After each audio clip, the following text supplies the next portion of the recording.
dia, Jorge. Bom dia, Rose. Bom dia, André, aqui, que nos acompanha na bancada. Bom dia a toda essa enorme audiência aí da Rádio Gazeta. Sim, a lei é protetiva. A lei é protetiva por quê? Porque ela altera o Código de Defesa do Consumidor, não é? E o Estatuto do Idoso.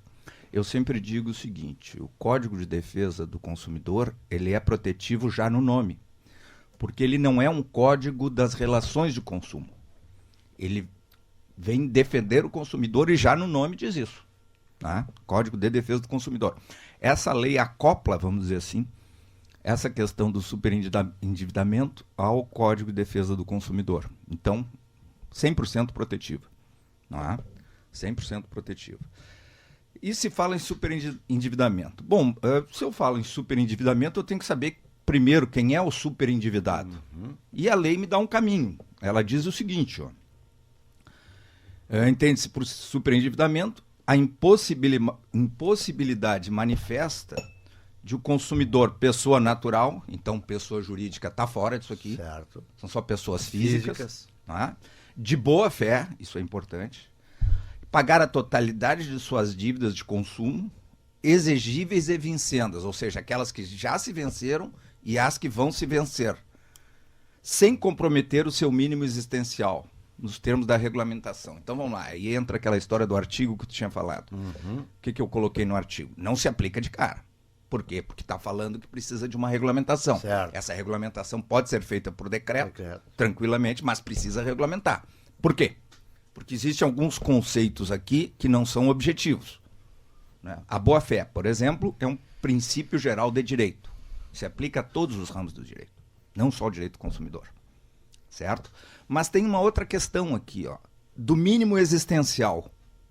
Então vamos lá, nos socorrer da teoria do mínimo existencial. Basicamente, o que é a teoria do mínimo existencial? É aquela situação onde a pessoa tem o mínimo, vamos dizer, né? Que ela não pode dispor para ter uma vida digna. Bom, então esse conceito não é objetivo aplicado linearmente. O que eu quero dizer com isso? Se eu estiver falando muito juridiquês, por favor, me corrijam. Por favor, me corrijam.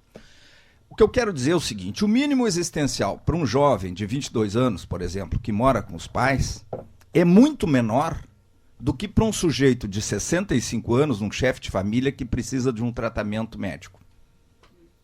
Porque esse precisa pagar médico, esse precisa pagar remédios, esse precisa fazer todo um tratamento. Então é um conceito que, por si, não é aplicado linearmente para todos. E aí nós vamos precisar desta regulamentação que necessariamente vai vir. Certo? Então, esse é o superendividado.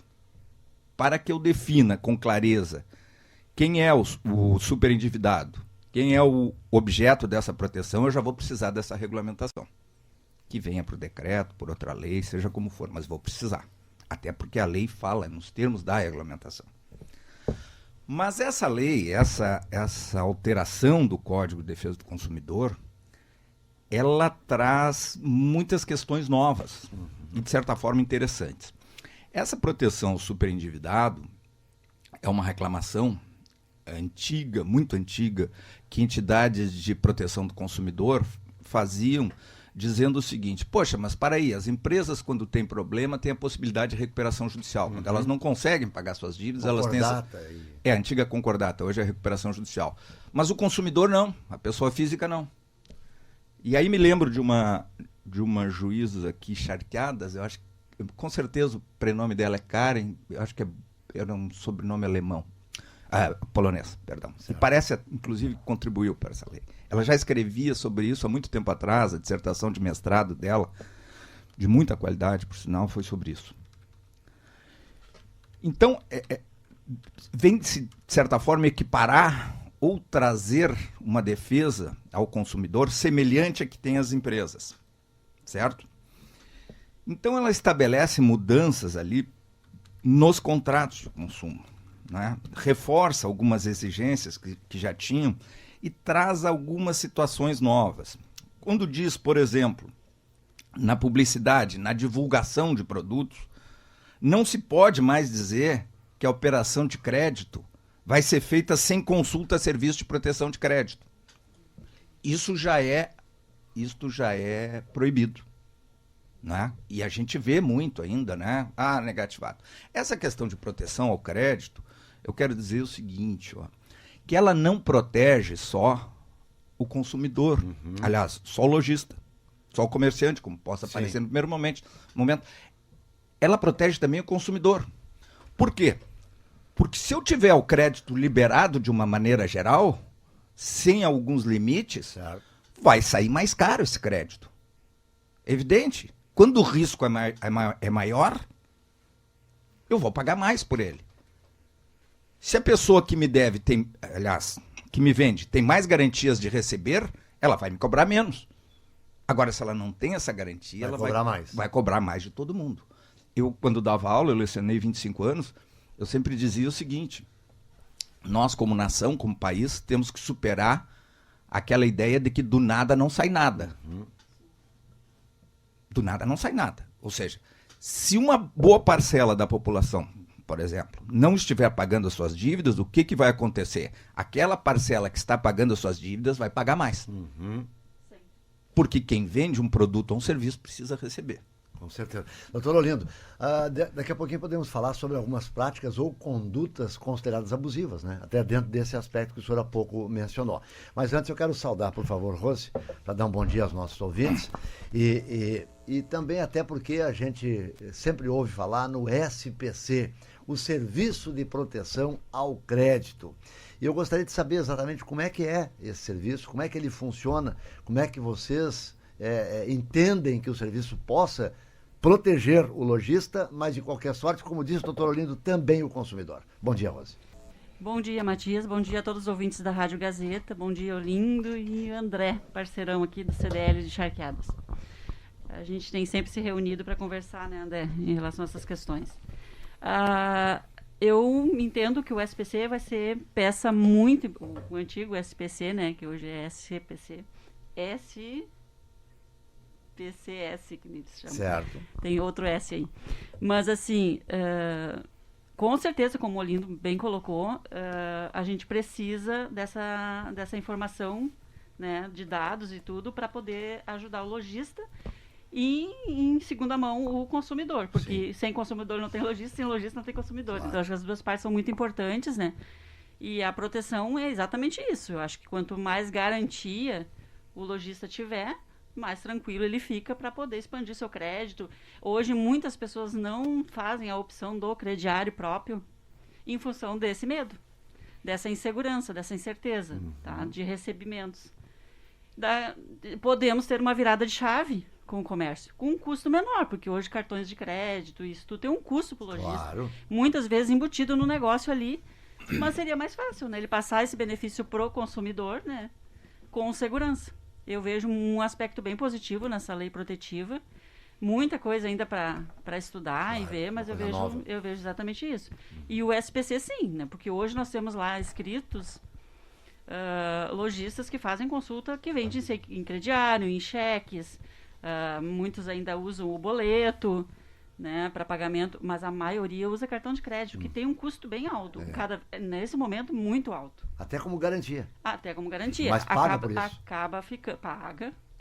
Cada operação numa máquina de cartão tem a sua taxa, né?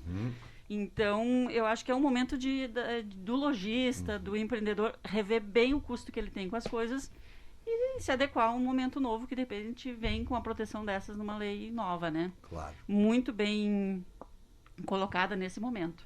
Com certeza. Porque eu acredito que o endividamento, ele tem já um reflexo e pode ainda ficar um pouquinho mais grave aí para os próximos meses, ainda até o pessoal se restabelecer, né? Claro. Se reorganizar nesse endividamento. Com certeza. Eu volto depois a falar com a Rose. Tá, okay. Quero saudar também o André, até porque a gente quer saber também do atual momento que nós estamos vivendo agora. Estamos ainda em meio à pandemia, mas a gente sente uma retomada da economia de uma maneira geral. Mas, André, encharqueado, eu sei que tu está assumindo há pouco aí a CDL, está se inteirando ainda de como é que é o funcionamento da entidade, mas com certeza é um assunto que é bastante interessante para todos, não é? Bom dia.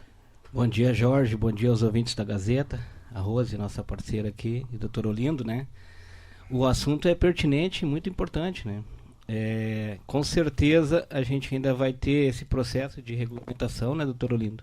Que é um processo onde a gente vai ter o entendimento da sociedade e o entendimento da classe comerciante, para que se ache um meio termo.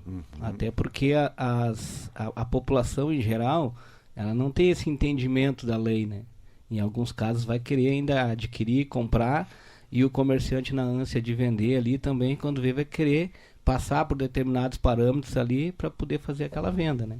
Então essa regulamentação vai ser importante, essa definição do que é o mínimo básico, né? Que nem o doutor falou, porque o exemplo que ele deu é correto, né? Um pai de família com 60 anos, com 4, 5 filhos, né? É totalmente diferente. Com relação à economia, né, Jorge? A gente está sentindo que vai ter um crescimento, né? Infelizmente o crescimento está em cima dos números de 2020, que não são os números corretos para a gente se analisar, né?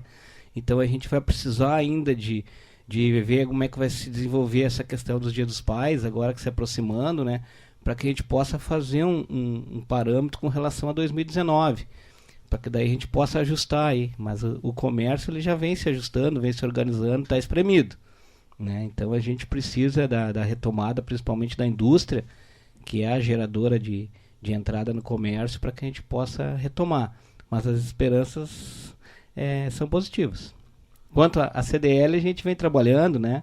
E convida você para nos visitar lá, né? Sim. A Rose já esteve me visitando, me agraciando com a sua visita. Então, estamos à disposição. Muito obrigado, André. Muito obrigado pela presença e pelas considerações aqui também a respeito desse tema. Que nós estamos também agora, né? Tentando entender um pouquinho. Eu estava observando aqui alguma coisa relacionada a esse fato e até me valia aqui, doutor Olindo, do que escrevia um tempo atrás a professora Cláudia Lima Marques, que é pós-doutora pelo DAD Brasil, representante, colaborador do Ministério da Justiça aqui no Brasil, onde ela falava a respeito da questão da boa-fé, evitando a ruína das pessoas, a chamada morte civil, né? Porque é um tema até um pouco forte demais, eu presumo, mas normalmente é o que acontece.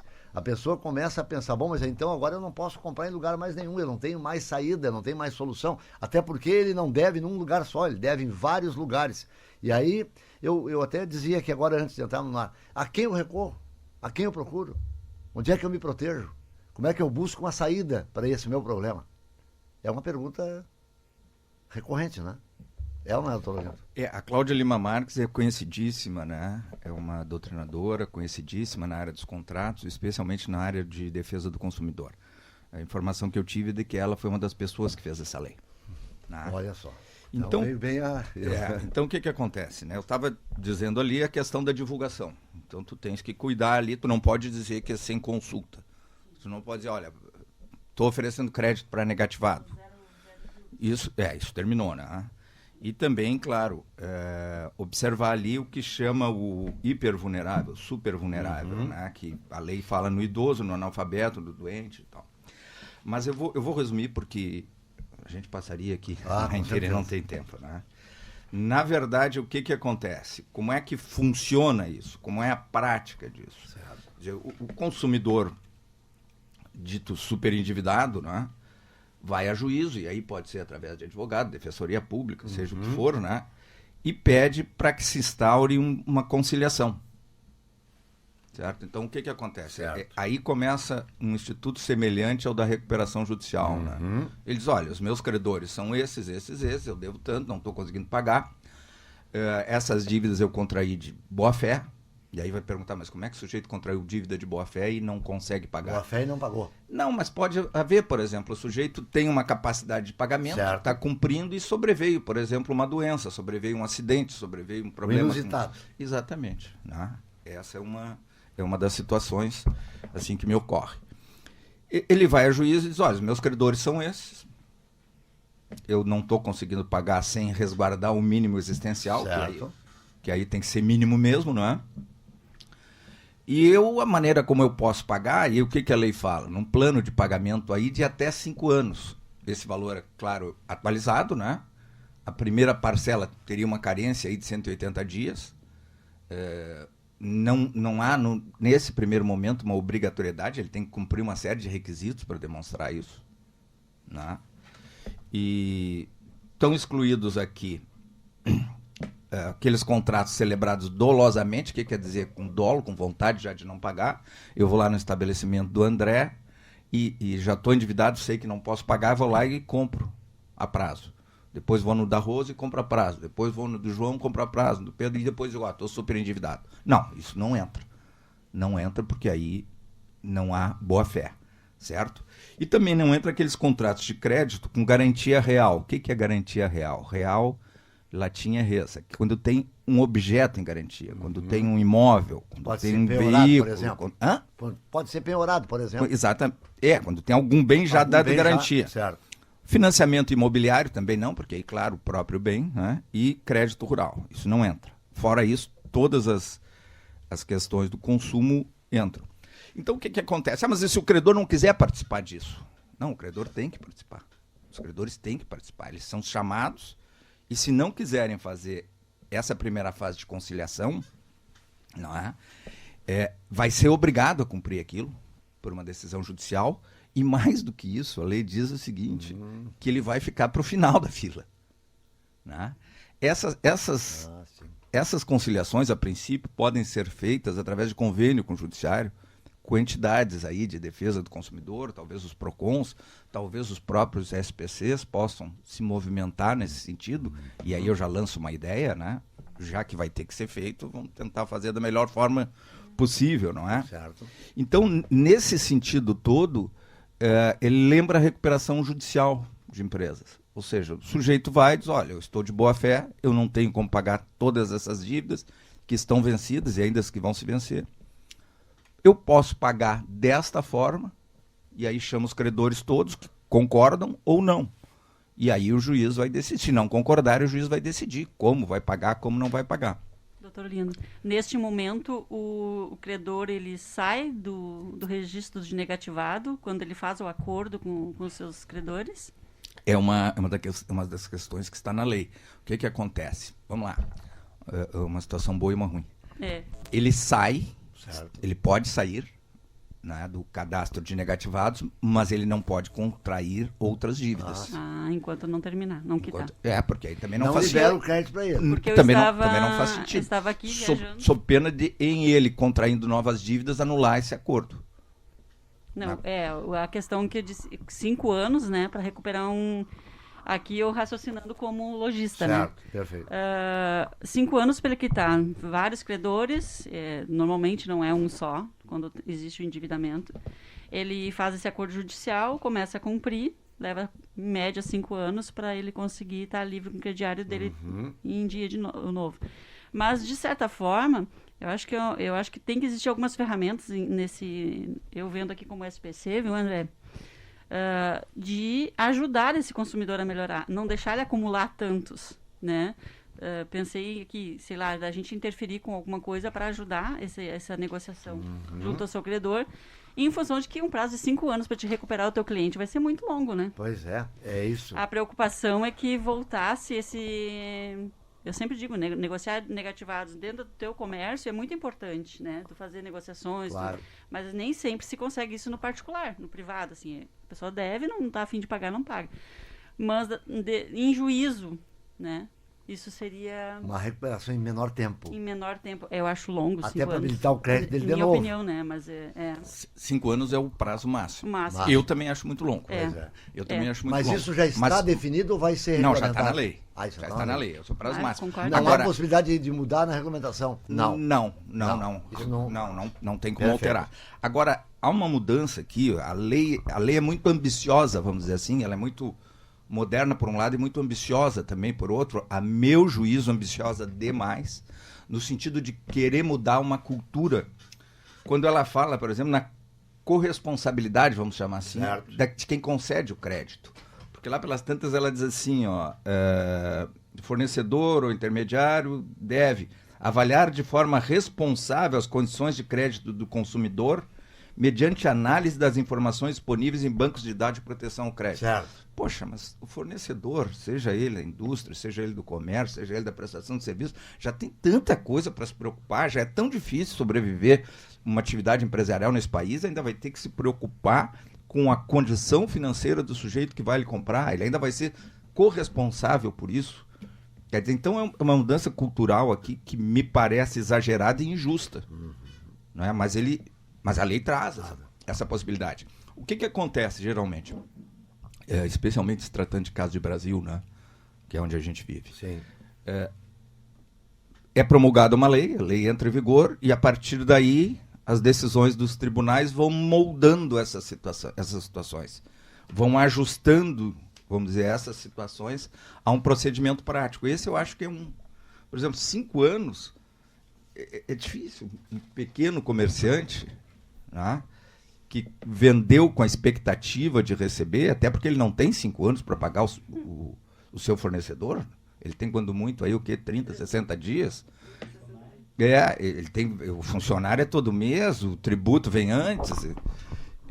Pois não, André. Doutor Olindo, uma pergunta que o senhor puder nos responder ou depois nos deixar esse aí, com relação ao seguinte: eu que sou um prestador de serviço, né, e tenho algumas negociações, trabalho direto com empresas, e tem vezes que eu não recebo o pagamento da empresa, né?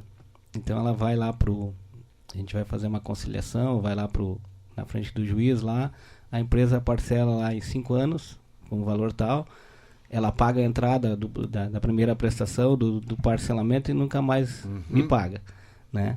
E eu não tenho de onde recorrer e não vou buscar. É difícil de conseguir conciliar esse valor.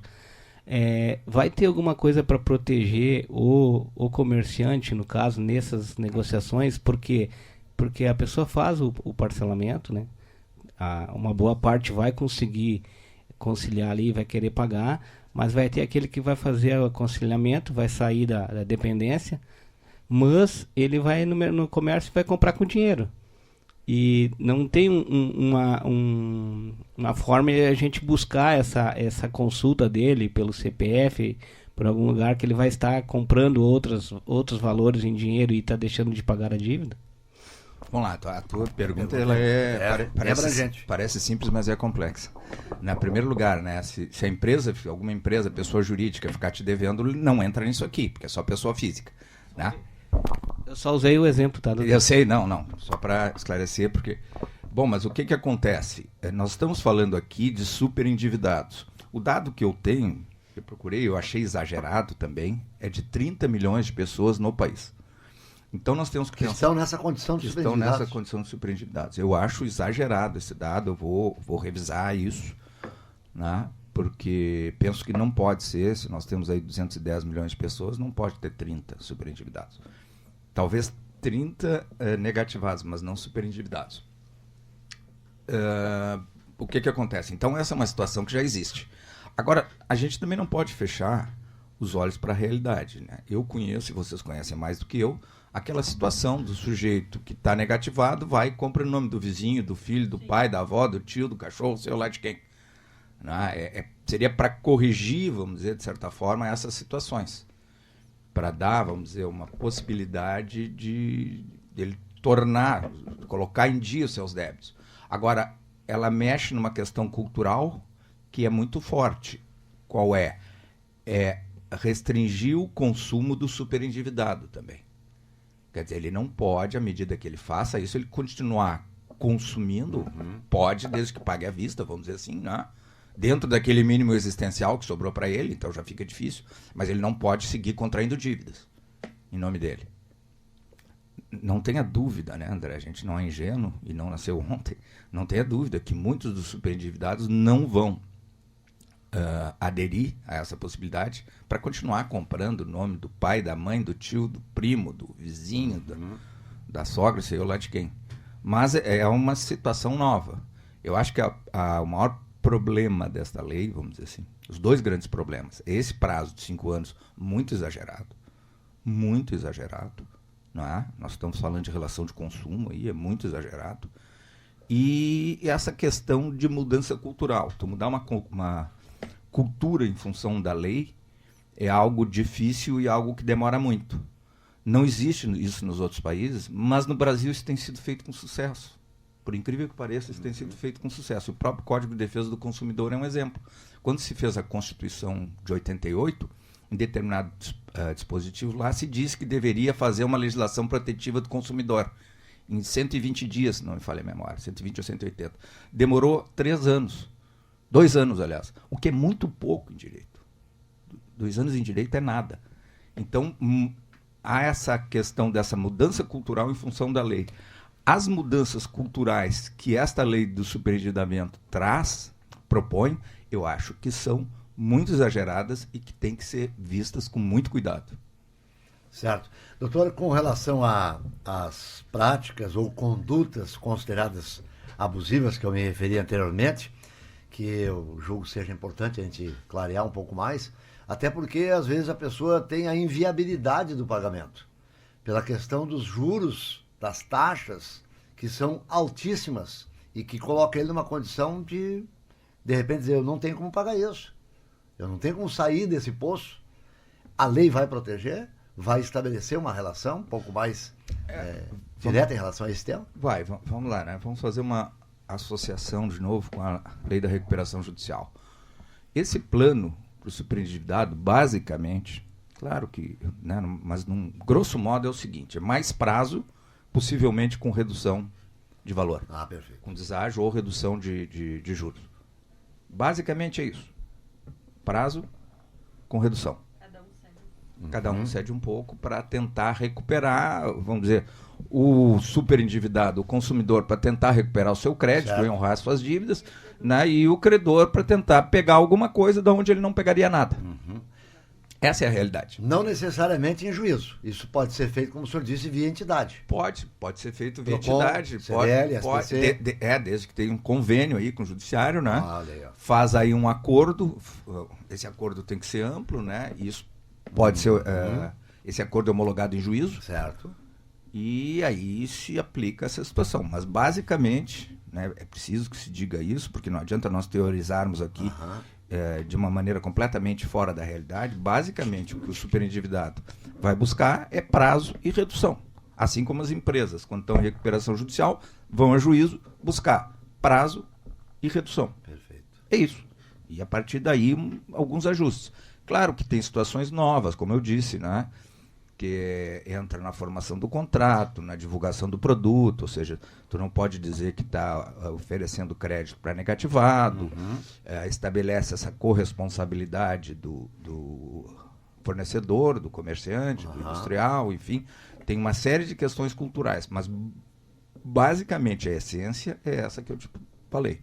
Com certeza. Certo? Bem, Rose, só para não deixar passar, até porque o André já deu uma palhinha sobre a retomada da economia, São Jerônimo, como é que está a situação? O pessoal está nos ouvindo nesse momento, quer saber. Exatamente. Eu até vou acrescentar em relação ao endividamento, a gente tem uma notícia ainda meia pequena, perto do aspecto que a gente gostaria, certo. Mas os negativados no nosso município, no nosso CDL, onde tem o registro, ele está decrescente. Olha aí. Tá? De 2020 para 2021.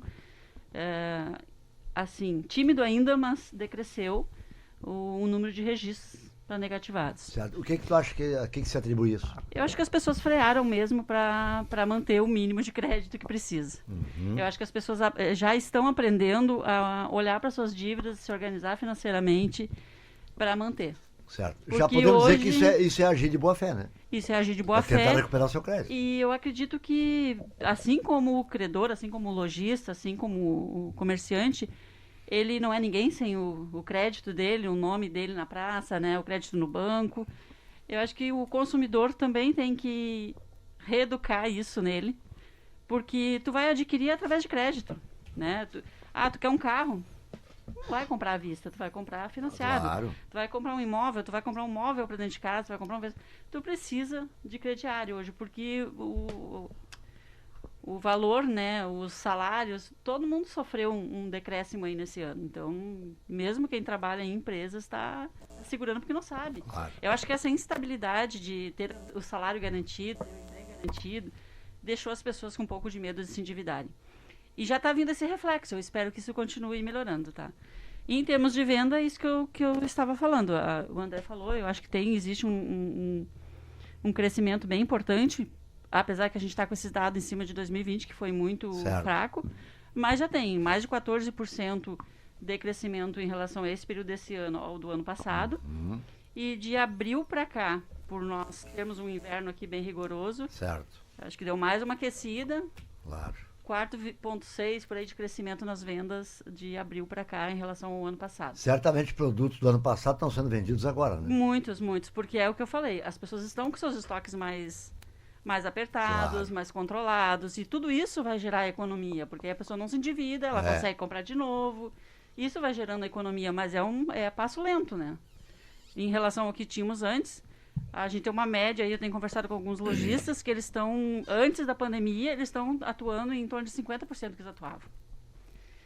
Quando entrou a pandemia, a maioria dos comércios falavam que estavam vendendo 25%, 30% da sua venda geral, antes da pandemia. E hoje já teve um crescimento, eles estão em torno de 50% das suas vendas. Que bom. Eu acho que a indústria não tem muito dado assim, que a gente aqui não tem tanto, né? Essa referência. Já tem um pouco mais, né? Um pouco mais, mas o comércio, que nós aqui, a maioria é comerciante, já sente esse crescimento nesse nível. Claro. Bom, a gente falou... longa caminhada, mas é isso aí. Muito bom, que bom ouvir isso, né? Boas notícias.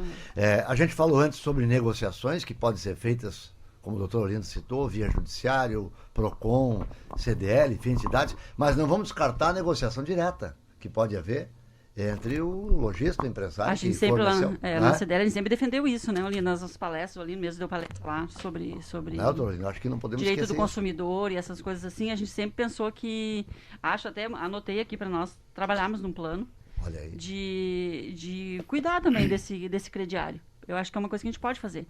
Porque sem o cliente com crédito não temos, né? Não temos cliente. Interessa para todos. Interessa para todos. Eu acho muito importante isso. Claro. André, por favor, antes do doutor Olindo falar sobre esse tema. Só para colaborar com a Rose, né? É importante, né?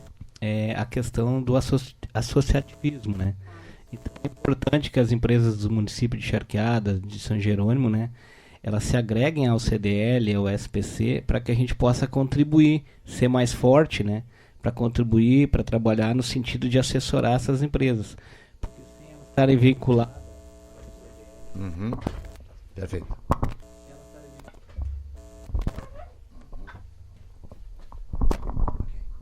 Sem elas estarem vinculadas ao nosso CDLs, né? Elas não têm esse poder de barganha, esse poder de orientação. Claro. Né? Até que nem a Rose falou, com o assessoramento do Dr. Olindo, lá, que também faz parte do CDL aqui de São Jerônimo. Isso é muito importante, isso nos fortalece, nos ajuda a crescer, nos ajuda a barganhar, nos ajuda a conversar com os órgãos acima, né? Então esse associativismo é muito importante. Perfeito. Doutor Olindo, por favor. Não, eu acho que está muito bem colocado, né, pelos presidentes aqui das CDLs, né? A inadimplência hoje ela é um pilar de qualquer negócio. Primeiro, de qualquer negócio. Eu vou vender um produto, vou vender um serviço, tenho que ver qual o meu índice de inadimplência, porque senão eu posso quebrar em função disso. E para o cidadão também, quer dizer, se eu sou inadimplente, eu não tenho acesso a crédito, eu tenho uma atividade econômica que passa a ser muito restrita, né? O crédito é a maior moeda, vamos dizer assim, ou é o maior valor, talvez, que o consumidor tenha. Então, interessa, claro que sim, ao credor e ao devedor um ajuste que possibilite uma forma de pagamento, não é? Liberando crédito para esse devedor e o credor, por sua vez, recebendo aquilo que lhe é devido, né? Talvez não naquelas condições contratadas, mas com alguns ajustes, mas, enfim, recebendo, não é? Com certeza. Bom, nós estamos há 2 semanas da publicação da lei, como disse o doutor Olindo, ela precisa ser regulamentada, provavelmente por decreto, e a partir daí que a gente vai ter informações mais básicas, né, a respeito do que acontece em prol do consumidor, de que forma ele pode agir, de que forma as pessoas poderão ter aí a recuperação do seu crédito, que eu acho que isso é muito importante, e nós podemos voltar a falar sobre esse tema tão logo isso aconteça, né, doutor? É um convite que eu faço a vocês aqui, até porque nós vamos ter um norte mais né? Lógico. Visível. Estamos à disposição. Ainda que nem todos tenham que ir para o norte, né? De repente pode ir para o sul, né? Estou só dando aqui como regra. Eu acredito que é de interesse de todos e da CDLs também, né? De estar junto, resolvendo essas coisas, essas questões que vão surgindo sempre, ainda mais pós-pandemia. A gente já previa que tinha que cuidar muito da retomada da economia, né? A gente discute muito isso. E a gente está dentro da CDL, eu quero deixar isso já colocado aqui com muitos projetos assim. Estamos numa troca de diretoria agora no próximo mês. Mas vamos continuar trabalhando junto com a nova diretoria. Já temos um nome aí? Trocar os projetos. Já temos um nome? Temos, mas estamos deixando. Não quer revelar em primeira Acho mão? que eu te passo nessa semana ainda. Tá. A gente está em negociação lá. Perfeito. Fechando. Hoje temos reunião até para bater o martelo dos detalhes, mas vamos estar anunciando. Faço questão de vir aqui te colocar. Muito obrigado. E esses projetos vêm de encontro com o anseio do nosso comerciante. Aham. Aquecer a área de turismo em São Jerônimo. Estamos buscando muitos entendimentos nessa área, muita pesquisa, muito reforço, para a gente estar trazendo gente para dentro de São Jerônimo, trazendo povo para cá, para os comércios se fortalecerem. Com certeza. André, muito obrigado pela presença aí. Fica o convite já então para esse nosso próximo encontro. Com certeza, Jorge. A gente ter uma aula com um mestre de direito, né? Pra nós Com certeza é importante a gente estar próximo de uma pessoa que sabe muito sobre a questão de direito e o direito do consumidor, né? Nós, como empresários e comerciantes, sempre queremos estar perto dessas pessoas. Com Né? certeza. Que nem a Rose falou, né, Jorge? Vamos fortalecer nosso comércio. Quem puder fazer suas compras encharqueadas, fazer suas compras em São Jerônimo, a gente pede encarecidamente para fortalecimento da nossa região, né? Tem comerciantes atrativos, tem empresas atrativas, onde a gente pode estar fornecendo produtos de qualidade, né? Com certeza. Agradecer também os donos de imóveis que flexibilizaram bastante nessa pandemia e aluguéis dos comércios, né?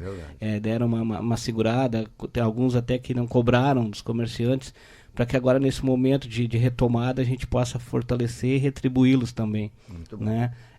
Com a abertura dos eventos agora, com certeza a economia tende a dar um crescimento, né? Principalmente para esses bares, lancherias, cinemas, salões de eventos e festas. Né? É o que a gente espera. Obrigado pela confiança em nós aí, Jorge, e pelo convite. Eu que agradeço a presença de vocês. E o doutor Olindo não só nos brinda com a sua presença, mas com o seu conhecimento. E nem sempre ele tem disponibilidade de vir aqui ao estúdio. Normalmente eu falo com ele por telefone, a gente fica um pouco distante.